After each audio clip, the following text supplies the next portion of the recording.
Once again welcome dear student, आप सभी का हार्दिक स्वागत है अंशिता नवोदय कोचिंग के यूट्यूब चैनल पर। जय श्री कृष्णा बच्चों, अगर आप जवाहर नवोदय विद्यालय के एंट्रेंस एग्जाम को वाकई में पास करना चाहते हैं, वाकई में आप चाहते हैं कि आपको 100/100 प्राप्त हो, तो आप इन इम्पॉर्टेंट क्वेश्चंस को जरूर करें, इनकी खूब प्रैक्टिस करें। यदि आप हमारे YouTube चैनल पर नए आए हैं तो जल्दी से चैनल को सब्सक्राइब कर लीजिए। चलिए आज के इम्पोर्टेंट क्वेश्चंस को प्रारंभ करते हैं। देखते हैं फर्स्ट क्वेश्चन, 1 बच्चों ध्यान दीजिएगा बहुत अच्छे से। इस टाइप के क्वेश्चंस बच्चों को करने में बड़ी ही प्रॉब्लम होती है। क्वेश्चन नंबर 1 देखिए दो जो निशान है एक साथ नहीं लगते हैं, इसीलिए इस 1 को ब्रैकेट में रखा गया है। को 1 प्लस फिर माइनस का 1 है तो इसको भी ब्रैकेट में रखा गया है, क्योंकि इस तरह से 1 प्लस ऐसे नहीं लिख सकते हैं, -1 है ना। दो जो चीजें होती है ना वो साथ में निशानों को नहीं रखा जाता, जैसे 1 प्लस -1 ऐसे नहीं रख सकते बच्चों। इसको हमें क्या लगाना पड़ेगा, ब्रैकेट, हमेशा ये ध्यान रखिएगा। से जोड़ने पर, से मतलब इस वाली संख्या को इस वाली संख्या से जोड़ने पर क्या प्राप्त होगा। देखिए बच्चों 1 है ना, 1 का तो 1 ही आएगा। ये जब ब्रैकेट के बाहर भी एक निशान है, ब्रैकेट के अंदर भी एक माइनस का निशान है, तो माइनस और माइनस का पहले मल्टीप्लाई होता है और जो कि बन जाता है +1, है ना। अब इसको क्या करना है, जोड़ना है। इसको मतलब इस पूरी संख्या को अपन ने सॉल्व किया, ये बना। इसको इस वाली संख्या से जोड़ने पर, यानी कि बीच में क्या लगना बच्चों, को की जगह हमारा प्लस लग जाएगा। इसी तरह ये वाला 1 तो आ जाएगा, फिर ये वाला जो प्लस है और ये वाला जो माइनस है, इन दोनों का मल्टीप्लाई होगा। और जब प्लस और माइनस का मल्टीप्लाई होता है तो माइनस आ जाता है ना। और ये वाला 1, ओके। ये सवाल ऐसे बन जाएगा आपका, 1 + 1 + 1 - 1, ठीक है ना। तो 1 में जब 1 प्लस होगा बच्चों तो क्या बचेगा, 1 और 1 2 है ना, और 2 और 1 3, और 3 में से जब -1 माइनस होगा तो क्या बचेगा, 2, ठीक है। आंसर आएगा 2। एक तरीका ये है बच्चों। दूसरा तरीका, आप पहले इतने को सॉल्व कर लें तो क्या हुआ, 1 और माइनस का गुणा हुआ तो प्लस बन गया, और 1 और 1 क्या हो गया, 2, ठीक है ना। अब को यानी इस 2 को प्लस हो जाएगा, इन दोनों को पहले सॉल्व कर लेते हैं। तो माइनस और प्लस का जब मल्टीप्लाई हुआ तो आया माइनस, ये वाला, और -1 +1 और -1 है ना। ये प्लस तो यहाँ को वाला है, ये कोई निशान नहीं, यानी प्लस का 1 है और ये माइनस का 1 आया, तो दोनों कट जाते हैं। या -1 में से 1 गया तो क्या बचेगा, 0। और आप 2 में 0 प्लस करेंगे तो भी आपका आंसर क्या आएगा, 2। तो दोनों ही स्थितियों में चाहे आप किसी भी तरीके से सॉल्व करें, आंसर आपका क्या आएगा, 2। ओके बच्चों, आपको बहुत अच्छे से समझ में आ गया होगा।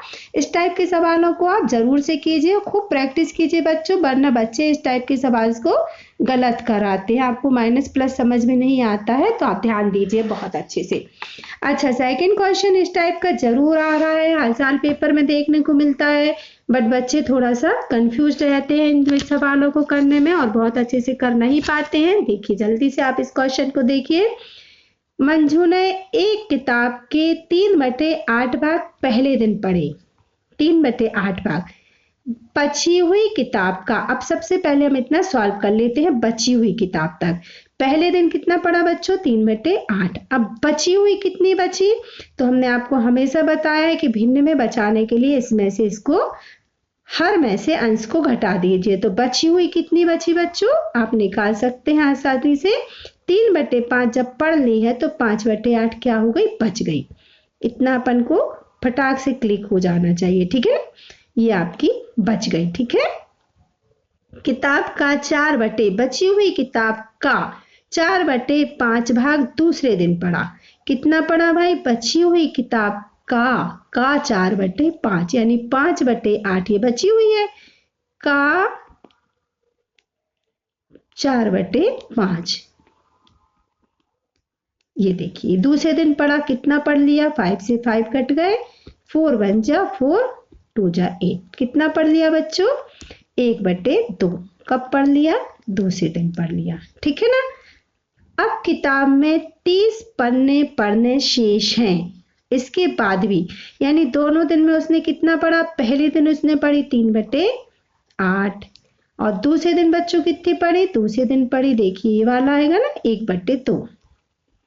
दूसरे दिन पढ़ी तो हम इसको काउंट कर लेते हैं कि कितना उसने टोटल पढ़ लिया। क्या आएगा बच्चों? एलसीएम लेना पड़ेगा हमें इस भिन्न को सॉल्व करने के लिए। 8 आएगा, 8 एकम 8 है, होता है ना, तो 3 1 जा 3 प्लस 2 4 जा 8, तो 4 1 जा 4, कितना आ गया? 7/8, यानी कि इतना भाग उसने 2 दिन में पढ़ लिया है।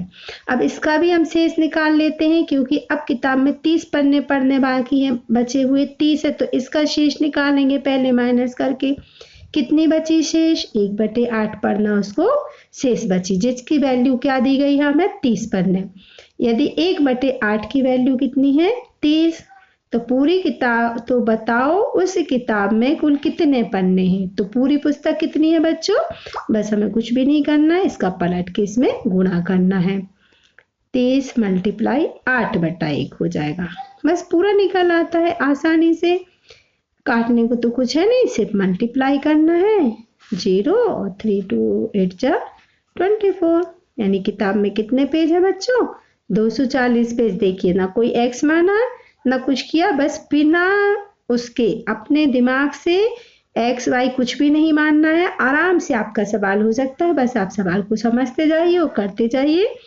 क्या हमसे सवाल बोल रहा है, आप आराम से बिल्कुल सॉल्व कर सकते हैं इजी मेथड से एकदम, है ना बच्चों। आप बिल्कुल इसी तरह से सीखिए। ना मैंने एक्स माना है और ना कोई प्रॉब्लम आपको खड़ी की है। मैंने देखा है बच्चे एक्स से बड़े घबराते हैं कि ये एक्स क्या है। ओके, देखते हैं क्वेश्चन नंबर 3।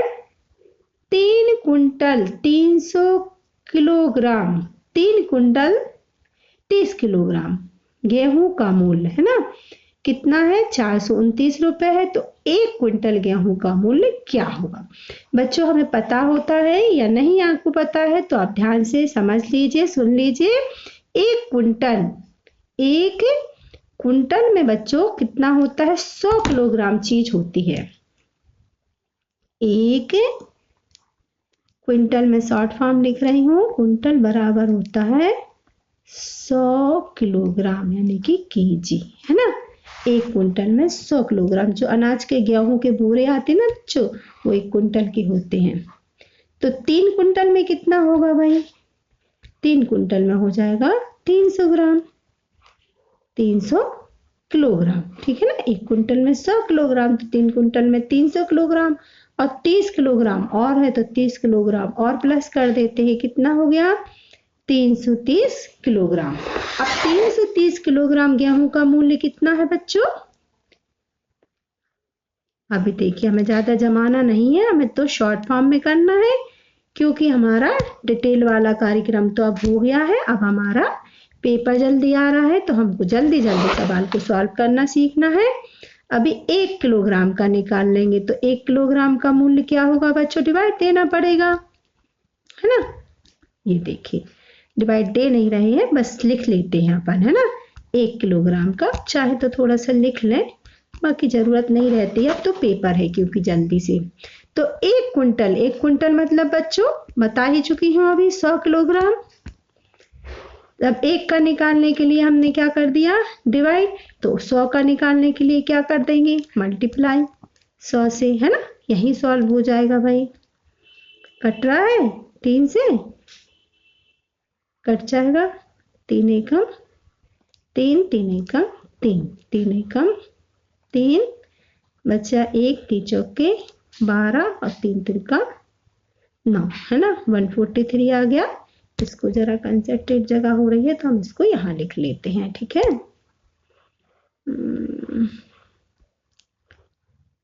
3 एकम 3, बचा 3 चौके 12, 3 तिरका 9। अभी देखिए 11 से फिर कट रहा है, 11 बन जाए 11, 11 3 जा 33, है ना।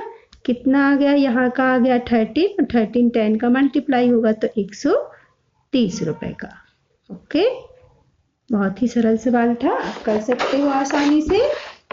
जल्दी जल्दी करते जाइए बच्चों। पहले तो क्वेश्चंस को लिख के वीडियो को देख लीजिए, फिर उन क्वेश्चंस को वीडियो को थोड़ा सा स्टॉप कर लीजिए और फिर खुद से कीजिए, तब आप सीख सकते हैं। क्वेश्चन नंबर 4, एक वर्गाकार मैदान का क्षेत्रफल। एक वर्गाकार मैदान का क्षेत्रफल कितना है?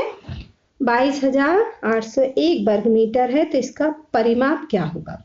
बच्चों, हमें वर्ग के परिमाप का फार्मूला पता है, क्या होता है? 4 गुणित भुजा।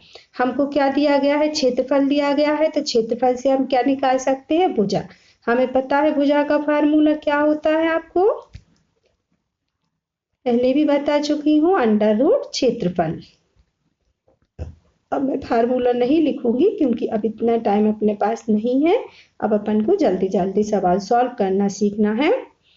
अब इसका वर्गमूल मैं वीडियो में सिखा चुकी हूँ निकालना, तो मैं डायरेक्ट ही लिख रही हूँ।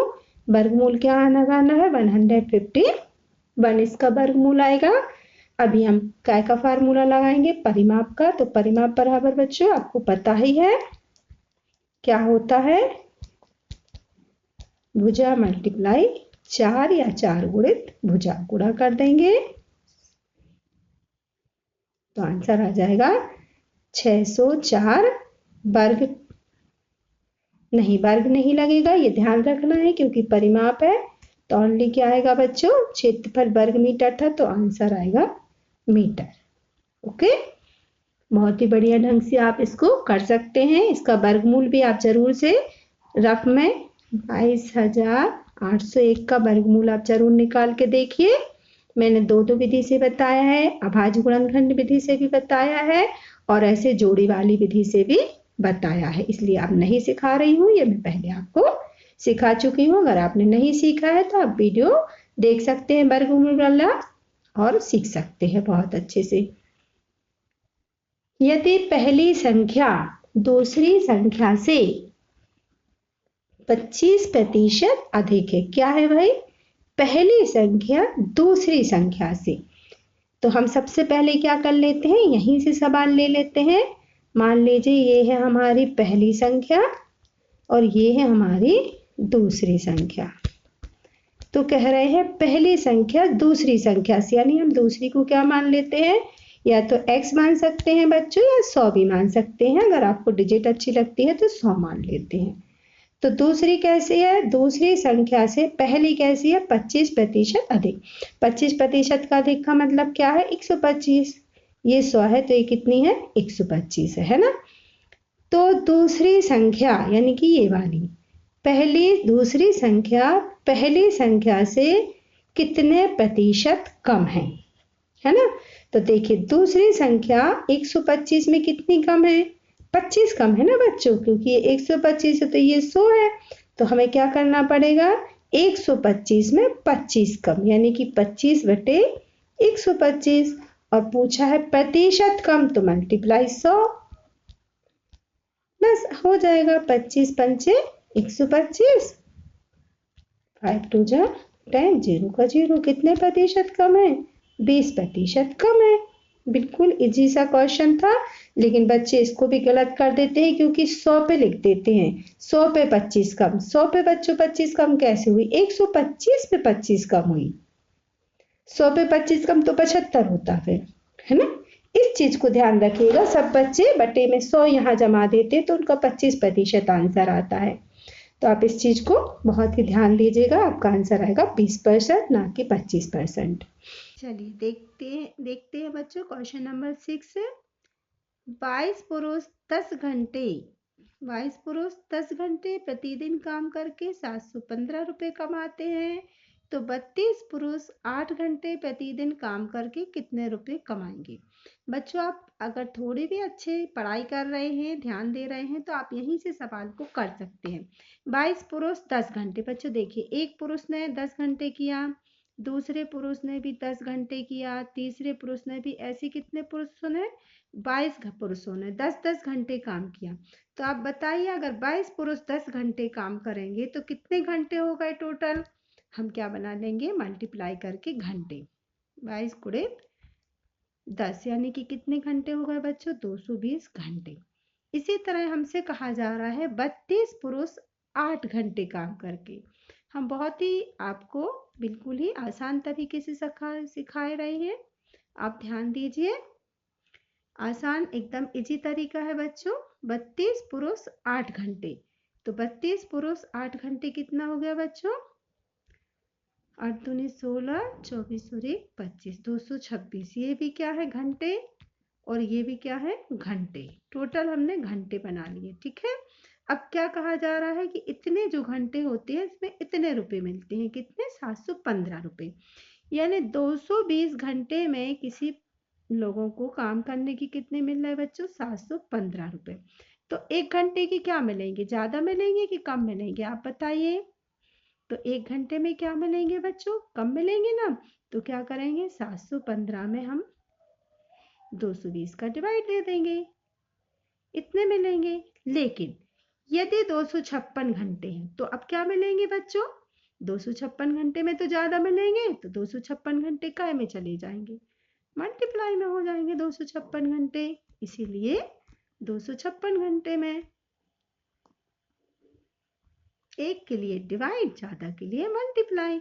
अभी इसको हम सॉल्व कर देते हैं। देखिए 2 से कट रहा है, 2 बन जा है ना, और 0 का 0 यहाँ भी कट रहा, 2 बन जा, 2 2 जा 2, 8 जा, ठीक है ना, कट सकता है आराम से, ये 0 है। फिर देखिए 5 से भी कट रहा है, 5 2 जा 10, 5 2 जा 10, 5 1 जा 5, 7 में से 5 गए 2 बचे, 5 4 जा 20 और 5 3 जा 15। ओके। अब देखिए फिर 2 से कट रहा है, 2 बन जा, यहाँ 2 6 जा 12 और 2 4 जा 8। अब देखिए 11 से कट रहा है, 11 1 जा 11, 11 1 जा 11, 11 3 जा 33।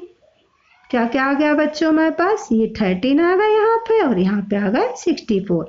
अब दोनों का क्या कर देंगे हम? मल्टीप्लाई। किसका? 64 और 13 का। आराम से हो जाएगा, है ना। आप कर ही सकते हैं। कितना होता है? 13 4 जा 13 चौके 52, कैरी आएगी 5, 13 छल 78, 78 और 5 कितना हो जाएंगे बच्चों? 83। यह आ गया आपका आंसर। चलिए बच्चों देखते हैं क्वेश्चन नंबर 7। ये हमारे 6 का आंसर आ गया 832। 1 से 30 तक अभाज्य संख्याओं के गुणनफल का इकाई अंक क्या होगा? 1 से 30 तक अभाज्य संख्याओं के गुणनफल का इकाई अंक। बच्चों आप भी इस क्वेश्चन को कर सकते हैं, बट मैं आपको फिर से एक बार करवा देती हूँ। आपको अभाज्य संख्याएं मैंने सिखाई हुई हैं। सबसे पहली अभाज्य संख्या क्या होती है? 2, क्योंकि बनना भाज्य होता है ना भी अभाज्य। अब बोला गया है गुणनफल, तो गुणा का निशान। फिर दूसरी होगी 3, 30 तक बोला गया है तो 5 भी आएगा बच्चों, 7 भी आएगा। उसके बाद 9 तो भाज्य होता है, 11 आएगा, 13, 15 भाज्य होता है तो 17 भाज्य होती है, 19 भी आ जाएगी, 23 भी आएगा बच्चों, और 29 भी आएगा, क्योंकि 30 तक बोला है। ये हो गई हमारी अभाज्य संख्याएं। अभी हमको मल्टीप्लाई बोला है तो 3 दूनी 6, है ना, और 6 पंचे बच्चों 30। देखिए इकाई अंक क्या आ गया? 0। अभी आप इसका 7 से मल्टीप्लाई करें तो भी 0 आएगा, 11 से मल्टीप्लाई करें तो भी 0 आएगा, 13 से मल्टीप्लाई करें तो भी 0 आएगा। तो हमारा आंसर तो हमें इतने में ही मिल गया, हमें ज़्यादा आंसर की ज़रूरत नहीं है बच्चों मल्टीप्लाई करने की। हमारा आंसर होगा 0। अच्छा बच्चों, आप अगर हमारी वेबसाइट पर जाना चाहते हैं, हमारे चैनल पे नए हैं, तो हमारे चैनल को पहले सब्सक्राइब कर लीजिए, और आप हमारे चैनल पे नए हैं तो आप हमारी वेबसाइट भी नोट कर लीजिए। वेबसाइट पर जाकर आपको 10 मॉडल पेपर मिल जाएंगे, फ्री ऑफ कोर्स मिल जाएगा, www.anshitanavodayacoaching.com। यहाँ आपको 10 मॉडल पेपर उपलब्ध करवाए गए हैं जो कि बहुत ही इम्पोर्टेंट होने वाले हैं। साथ ही आपको फ्री कोर्स भी उपलब्ध कराया गया है। आप वहाँ से जाके पूरी पढ़ाई बहुत अच्छे से, सारी वीडियोस को देख सकते हैं और अपनी पढ़ाई बहुत अच्छे से कर सकते हैं। देखते हैं क्वेश्चन नंबर 8। एक दुकानदार ने 45 घड़ी 5625 में खरीदी तथा 20% लाभ लेकर उनको बेच दिया। एक घड़ी का विक्रय मूल्य क्या होगा? बच्चों हमसे एक घड़ी का विक्रय मूल्य पूछा है तो हम क्रय मूल्य भी पहले एक घड़ी का निकाल लेते हैं, है ना। हमें 45 घड़ियों का क्रय मूल्य दिया है, एक का निकालने के लिए हमें क्या करना पड़ेगा बच्चों? डिवाइड। इतना तो आपको बहुत अच्छे से आता ही है। 45 से डिवाइड कर देते हैं। 45 का टेबल नहीं आता तो 5 से कर लेते हैं। छोटा छोटा कर लीजिए, घबराने की आवश्यकता नहीं है। अच्छा जल्दी ही बच्चों मैं आपको पूरा पेपर भी देने वाली हूँ, आप ध्यान दीजिएगा अच्छे से। पूरा 80 क्वेश्चन का पेपर आपको बहुत ही जल्द मिलने वाला है। 9 1 जा 9, बचेंगे 2, 9 2 जा 18, बचेंगे 4, 9 5 जा 45। एक घड़ी का विक्रय मूल्य, क्रय मूल्य बच्चों, विक्रय मूल्य नहीं खरीदी है ना, तो क्रय मूल्य क्या आ गया? 125 रुपए। क्या आ गया बच्चों? क्रय मूल्य 125 रुपए। थोड़ा नोट कर लेना चाहिए, है ना। अब पूछा है एक घड़ी का विक्रय मूल्य क्या होगा, वो भी 20% के लाभ पर। तो हम कौन सा फार्मूला लगाएंगे? विक्रय मूल्य का लाभ प्रतिशत वाला। थोड़ा थोड़ा बच्चों नोट कर लेना चाहिए जिससे कि हमसे गलती ना हो, एकदम से नहीं छोड़ना चाहिए, ठीक है ना। तो फार्मूला क्या होता है? क्रय मूल्य गुणित 100 धन लाभ प्रतिशत। 100 और 20% का लाभ यानी कि 120/100। सॉल्व कर लीजिए। 2 6 जा 2, 5 जा 5 से ये चले जाएंगे, 5 2 जा 5 5 जा।